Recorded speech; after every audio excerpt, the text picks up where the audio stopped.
I come from a family of nerds. Some people come from families of athletes where everyone plays a sport and wears a varsity jacket. Others come from families of musicians where everyone plays a different instrument and they have really great jam sessions at all of their holiday gatherings. We talk about carcinogenesis over lunch.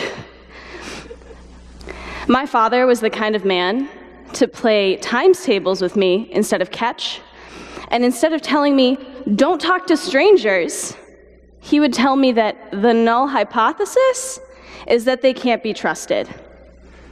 That means that I could only trust them once I had enough evidence to disprove that hypothesis, of course, with a p-value of less than 0.05. As a statistician, he taught me many of my life lessons using math. One day at dinner, I asked him how work was, and instead he started telling me about how math can help us describe the nature of the universe. Just imagine what happens when I try to bring a date home. The topic turned to infinity and how we can make infinity in two different ways. Infinity can be made of things we can count, discrete elements, like fish. One fish, two fish, red fish, blue fish, infinite fish. Or infinity can be made of continuous parts that we can't count, like water in an infinitely huge ocean, holding all of those fish. We applied this to human experience. He took these concepts and mixed them with his background in Buddhist philosophy and told me how we could maybe understand what they mean a little bit better if we introduce these concepts. So they talk a lot about suffering, and he said, maybe we can understand what they mean if we realize they're talking about a kind of continuous infinitude when they talk about suffering. Now that sounds pretty grim, but what he meant to say was that suffering is something we experience kind of low grade and throughout. It can always be there, but we can't quite put our finger on it. And then on the flip side, we have joy. Joy can be described as a more discrete, equally infinite kind of experience. We likened it to how stars pepper the night sky, with joy as the stars, bright, countable, condensed moments we can hang on to. And the sky, dark, expansive, continuous as suffering. I was really inspired by how my father took these ideas, combined them with philosophy, and used them to help himself understand his life better. And I started wondering how I could do that, and how I could do that to help others too. Studying philosophy, I fell in love with the idea that when something is, its existence is self-evident. So you're here in this room right now. You are more than welcome to deny that, but you'd be wrong. And then it follows that for anything that is, with a self-evident existence, it must also not be infinitely many things. So take a look at the seat you're in here in this theater and realize that to be in that one seat, you also have to not be in the other 2,419 other seats in this room.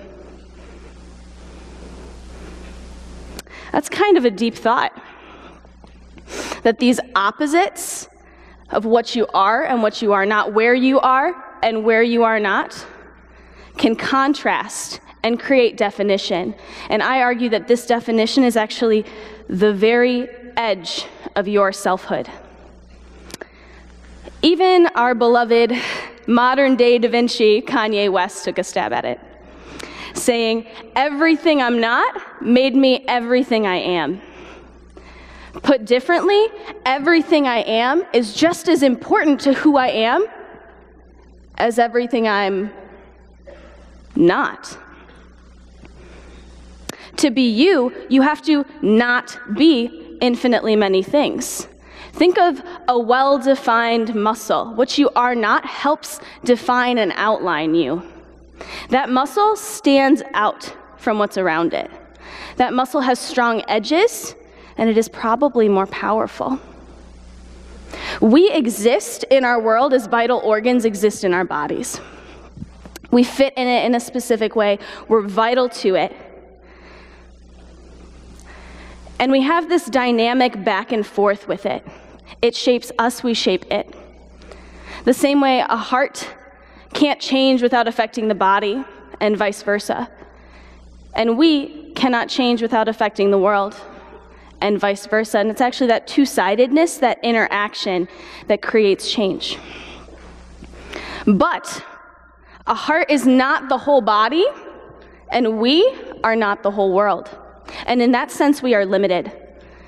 But that limitation is our strength. It gives us the opportunity to interact with things that we are not and change them. Paradoxically, you are a limited amount of infinitude.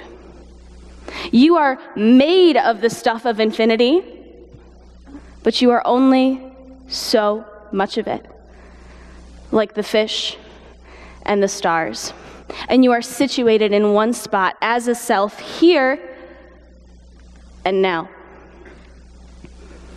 So what if I told you you were limited, that all you could be is what you are here in this present moment? How would you begin to use your limited resources and time to impact the potential vastness, the continuous vastness of all that it could ever be done? We have all felt the weight of that. We have all felt that way. And to deal with that, you just have to realize failure does not exist. Failure comes from wanting to be continuous when you're not. That's like comparing two different kinds of infinitude. Failure assumes that we can be everywhere and do everything at once. Right? That's just unrealistic. If you could be everywhere, if you could do everything, then you would be continuous. But you aren't. If you could be continuous, you would not exist as a defined self.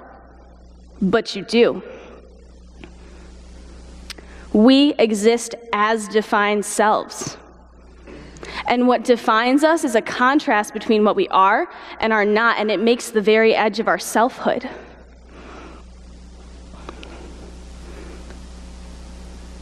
In being defined selves, we have incredible power to interact with something that is other and larger than we are.